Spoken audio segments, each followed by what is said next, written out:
Food and Beverage Magazine Live, bringing food and beverage to life. With your hosts, James Beard Award winner Jennifer English and Food and Beverage Magazine publisher Michael Politz. Featuring leaders in the hospitality, branded food and beverage, and CPG industries, many of whom are Jennifer and Michael's friends in the business. For an informal and informative conversation where friends in the business share the latest intel, ideas, and best practices. Live, juicy inside scoop from the tastemakers, newsmakers, bread bakers, drink shakers, spoon lickers, clam diggers, farms, foodies, and friends of the food and beverage magazine world. Here are your hosts, Jennifer English and Michael Politz.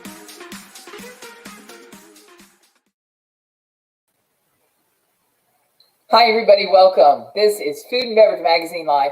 I'm Jennifer English. I'm your editor-at-large of Food and Beverage Magazine, and I am thrilled to welcome you today. We're going to talk to a new friend, a chef whom I've grown very quickly to admire, and I am eager to get in the kitchen with her. We're not going to get to cook today, but she promises me that we will do it very soon. You know, there's an interesting connection between food and the Wild West, and today we're taking you to someplace where it's generally snowy this time of year. Okay, so that's most of the United States, and we do hope you're staying warm and particularly safe and well. But everybody's kind of still at home, and one more winter is sort of waning on all our consciousness, and we wanted to take you to talk with a friend who has really inspiring ideas about how to be home, how to cook, and how to get back in the kitchen in a way that will feel fun and inspired and delicious. Chef Nettie Frank joins us. And if you don't know Chef Nettie Frank, and you don't follow her yet on Instagram, you should. Her food is gorgeous, and it's actually accessible, and it's delicious. And we're going to ask her for some simple grab a pencil recipes that you can make with your family, for your family, in your home. And while we want to encourage everyone to dine out, at least take out and support our local restaurants that are still surviving, it's important for us to also go back in the kitchen. And so we're going to go back in the kitchen today with Chef Nettie Frank. Nettie, how are you? I am so good. Thank you for having me on the show. I'm so excited to be here. So you're joining us from your test kitchens in Utah, and it's a snowy place. It's snowing everywhere, so we're all on the same page. And I almost want to start by saying, do you have a perfect recipe for a hot chocolate to get us started today, or something warm or something warming? Oh, what do you guys in Utah do when it's so cold and snowy? Usually the kids go out and play in it and make lots of snowmen while we stay inside and eat. So eat and drink. I think that's the usual here. But I think, instead of like a hot chocolate, I like to make like a nice hot like chocolate sauce to put over ice cream. Or I love to make my salted caramel sauce, throw some bananas. Let's make some quick bananas Foster and pour that over pancakes and have pancakes for dinner. So that's something that's quick and easy that I love to have and ready to go. It's super easy recipe too. You want me to tell you? Present on your Instagram site is really beautifully done. Oh, thank you. You are a really lovely cook. Thank Could you. you talk a little bit about how Chef Nettie became Chef Nettie? So I always loved to cook. And in high school, I told my mom and dad I want to become a chef. And this is the year 1999. So when you say culinary arts, everybody was like, is that law enforcement? And I'm like, no, this is food. I'm going into the food and beverage industry. So right out of high school, I took off to the CIA, upstate New York, and just learned everything I could there, graduated from there, and then I came back to Utah, worked at all the top restaurants, hotels, getting as much experience as I could, with the fine dining all the way to the mass production at the Grand America Hotel. And then I started my own catering company. I started becoming more a private chef. And then I opened up a bakery, Beyond Glazed Bakery. We did gourmet donuts. We were open for 13 years. We had different franchises. But unfortunately, I had to close that due to this last year. But I have found myself on new adventures and ready to just keep teaching people. I mean, I've been doing cooking classes, cooking demonstrations, and I just feel like I just love sharing my knowledge. I know there's a lot of people that like once they get their recipe, they don't want to share it. And I'm always like, why not? Let's share it. Like everybody needs to know how to cook. And so my tagline is, let's get back in the kitchen, gathering in the kitchen, and start healing our mind, body, soul through food. I feel like, if you have a friend that could come over, usually where do you end up? In the kitchen. They're eating some cheese and meats over a little charcuterie platter or something, or just chocolate, and having some drinks and talking. And I think that's what's important too, to get our kids back in there. Just get everybody back in there and kind of get back to our basics. So I started doing YouTube. I did a YouTube channel at the beginning of last year. And then when COVID hit, everything just stopped, right? And that's when I started going live and doing more lives. And holy cow, I did not expect the response that I got. And everybody was jumping on and cooking with me. And, tell everybody about that, because that was really game changing, because it represented something, actually two things we really want to highlight about you. Go back and tell everybody what you actually did and what success that brought you, and explain, actually translate, if you will, what success means when you're doing that kind of thing. The lives? Yeah. Success to me means I'm helping others. Success to me means people are wanting to learn more in the kitchen. They're wanting to cook. They're wanting to dive back into the recipes that we were kind of raised on as kids, right? We were just talking about how we kind of gravitate back to those dishes that we grew up on. And so I was telling you that right now in my kitchen, I've got a pot of water. And again, it's that exact blue behind you. I have a blue enamel pot, and it's got eggs and water, and I'm boiling eggs because I'm going to make egg salad. And I realized, I've turned into my grandmother. I'm making egg salad for lunch here, right? And you see that a lot of us are feeling drawn towards going in that food direction. Yes. Of course, you're a classically trained chef. I am. Talk a little bit about how you put those two things together to be doing, and you're doing them on Facebook. Are you also doing them on TikTok and Instagram, or where are all the places we can find you? I'm going to be diving into TikTok, because I've had so many people say, Nettie, you've got to get on TikTok. And I'm like, okay, I'll get on there. Mainly it's Facebook or Instagram is when I go live. That's kind of my main two things. I still do local television here and there. So it's, every month I go and jump and do that. But my lives, it's just so great, because I feel like I've always been like the comfort food chef, right? I love me shepherd's pie, meat and potatoes kind of gal, even to the fancy gourmet food. But I've always tried to teach everybody, and anytime I'm doing a demonstration or sharing a recipe, that this is easy to do and you can do it. Let's do it with 5 ingredients or less. Let me show you the techniques, so then you can be creative in your kitchen. Like, let me teach you the 101 skills, and then you can open up your fridge and be like, oh, I can put this together. I can do this. And I want people to have that confidence in themselves, because a lot of times, and I will say most of the time, people love scrolling through social media and they see all these incredible dishes and meals and they love it. They love it, right? And then they go, but I can never do it. Like, I can never do it. But they can. They totally can. And so for me, I like hurry and pull my hair up into a ponytail. Sometimes I do formal things, like every Thursday I work with infusing CBD into food. I do lunch with Live Labs every Thursday. So that's something that I go live on their corporate page, and that's on Facebook. But I just want to show people that, like, look, I'm hurrying throwing my hair back real fast. Let's make something, right? Let's see, what do we have in our kitchen?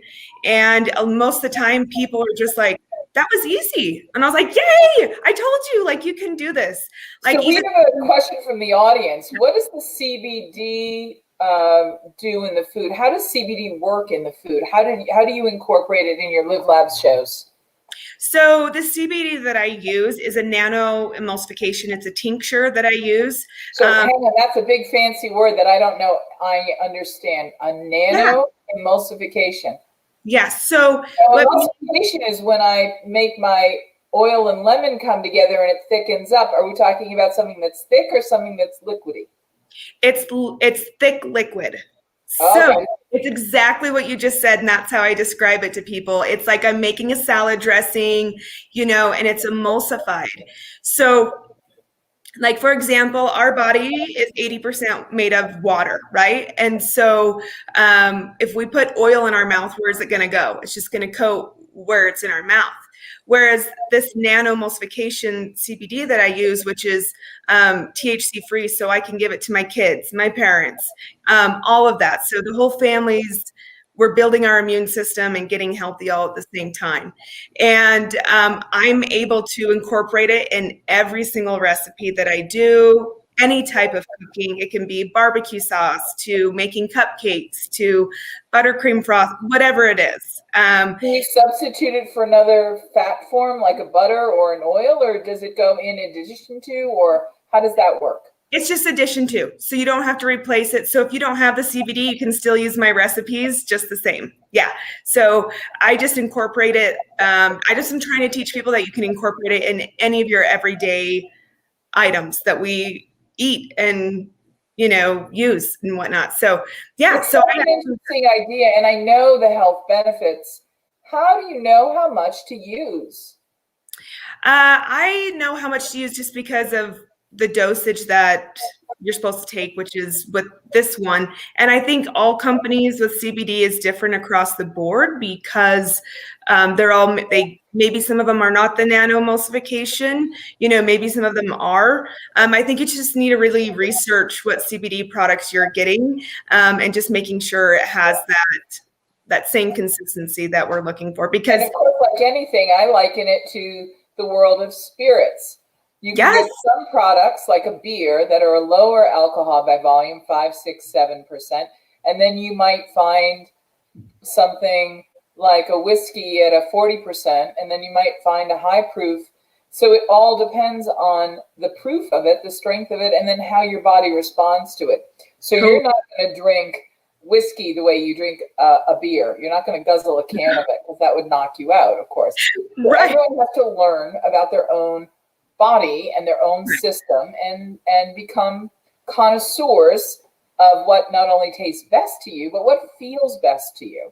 100%. If you have any back pain like I do, or if any of you have any of the myriad autoimmune issues that we all seem to be having happening more and more and more, this is exactly the kind of thing. We should do a cooking show together, and you can teach us the fundamentals. Maybe your friends from the labs will come on with us as well and teach us. Well, they're in North Carolina. We get a tremendous amount of questions from the audience about this. Yeah, I think it would be absolutely great because the thing is we all have this endinoid cannabinoid system, and that word took me a while to see. So it really, if you like, I have a chart that I can show you that it's pretty much our brain and all of our nerve endings. Right. And so our body craves this and needs it. And that's where it helps with our anxieties. And we're all stuck in home. Like our world has flipped upside down, Jen. So everybody has been in completely distress. And so now it's time to get control again of our bodies, of our mind, and start working on it and doing it in a healthy way. Right. So even my daughter she's 12, she has little panic attacks here and there because it's just so much at school. And I'm glad she gets to go to school because she's, smaller classes and things like that. But it's still hard on them, and so it's something that I can give to her. I don't know. I have an insane 12-year health journey that we could go on and on. But short story, I eventually had to have spine fusion a year and a half ago. I had to have 5 other surgeries that were not correcting the problem, and all these different prescriptions. And I'm not saying anything bad about prescriptions, but you just want something natural, And you also want to feel better. Yes. And that's what CBD does. It helps your body heal instead of just take away the pain, right? It helps heal your body and your mind and all of that at the same time. And so that was something that is so big for me, to be able to keep moving forward when it's days that you feel kind of, what do I do? Right? What's my next step? Or like I had my bakery that I've had for 13 years and I had to close the doors. Like it was very stressful and sad. And I still have people messaging me like, I want your donuts. So I know.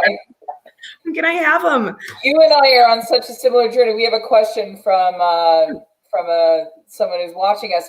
Do you cook with THC, and how do you cook with THC? I don't cook with the THC as much. I have played around with it quite a bit. I'm not like the, go-to gal for that.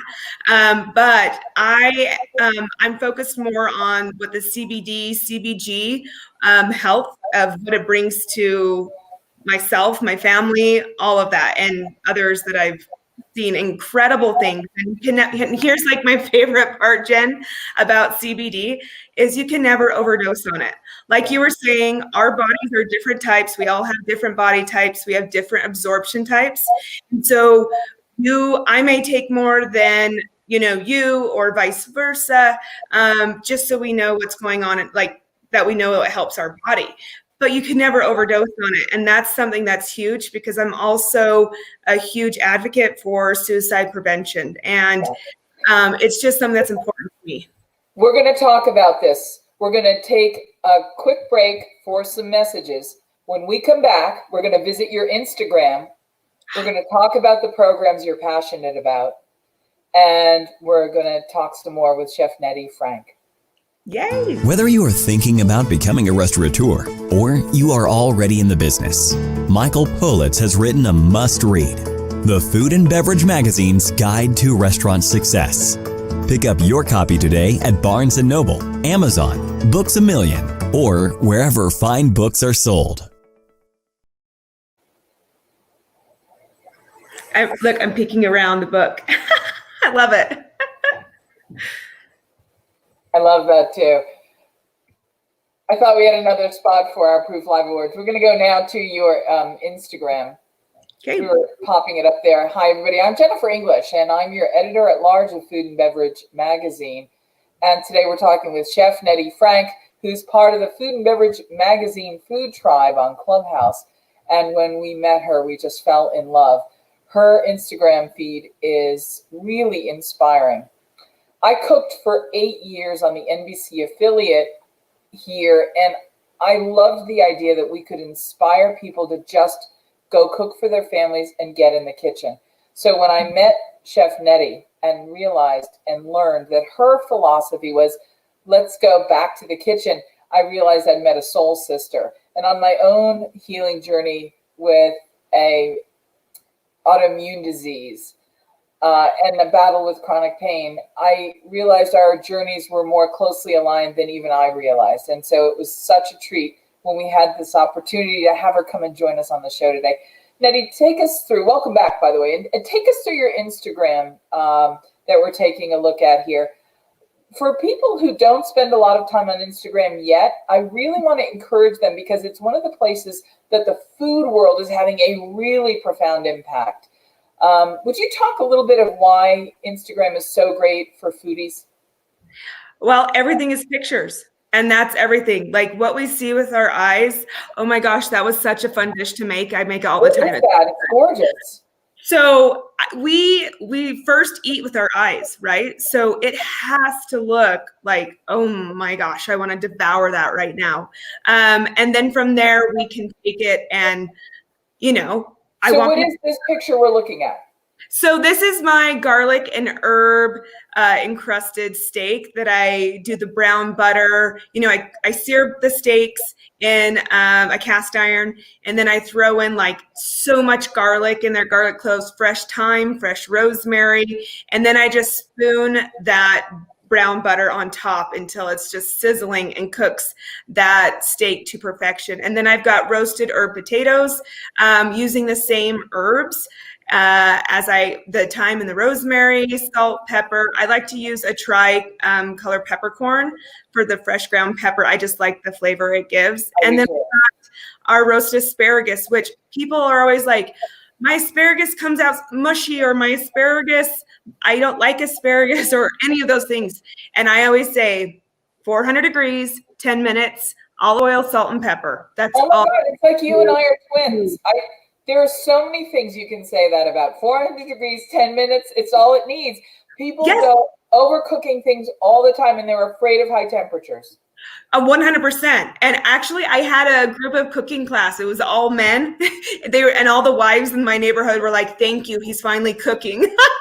This was quite a few years ago, but they still contact me to this day. But so anyways, they said, "Nettie, you need to do a cookbook that's 400 degrees, 10 minutes." And I was like, "What?" No kidding. But they're like, "All your recipes, that's what we do." And I was like, "Well, fillets of cod like my granny made, butter, Ritz crackers. I'm sorry, it's this. I used to be embarrassed by it. It's so delicious. Salt, pepper, Ritz crackers, and butter. 400 degrees, 1 hour. Salmon, lemon. Listen to me. Lemon, mayonnaise, brown sugar, nothing else. 400 degrees, 8 to 10 minutes. These are recipes that are foolproof, and the high temperature does everything you want it to do. Look at how Naughty Nettie is doing. This is really cute. Those are my Naughty Nettie bars. I just made those, and I did incorporate CBD into them. But I also showed like what you can do with like leftover cakes. So I was on Food Network Cake Wars, the first season of it, so many moons ago. And so people are always like, "Well, when you cut your cakes, what do you do with the cake top?" You know, because it always is round at the top, and you want to cut it off so it's nice and even layers. And I say, turn it into a trifle. Take that extra, and now you've got a second dessert out of one dessert. I'm always about how can we utilize every last bit of it. But the naughty bars, I call them naughty bars because you can't stop eating them. Well, listen, we've run out of time, but I just wanted to thank you for coming and being on with us. Let's do a cooking class together. Yes, let's do it. Let's bring your Live Lab friends on. Sure, yeah, we can get them on there. This is something we've got a lot of interest in from the audience, and I really am grateful for you. I'm going to give you the last word. The last word is, first of all, thank you so much for having me on here. And everyone, let's gather together. Let's bring kindness back together, join each other back in the kitchen, and let's just get back to like basics of what our life is. And that's gathering with family and friends and making those memories in the kitchen. To me, that's the most important thing. Thank you. Cheers. Yes. Cheers. Thanks for having me on here. Need a push getting your spirits, wine, or beverage brand into the hands of consumers? Interested in winning medals like a double gold award? Proof Awards 2020, the ultimate beverage competition, can help jumpstart your brand into the hands of beverage buyers. Enter the Proof Awards. Be a part of the Proof Awards marketing campaign with our partner, Food and Beverage Magazine. All of our judges are buyers, and that's what sets our awards program apart from the others. Our judges head the beverage programs for restaurants, bars, nightclubs, casinos, liquor stores, big box retail, and national wine and spirits distributors. Your brand will be tasted by buyers from more than 15 states across the U.S. We have hundreds of categories to choose from at www.proofawards.com. Be seen by 12 million readers with our partner, Food and Beverage Magazine. Get tasted and rated by buyers. The 2020 Proof Awards competition is open for spirits, wine, and beverage brands today. Proof Awards 2020, moving brands into the marketplace. www.proofawards.com.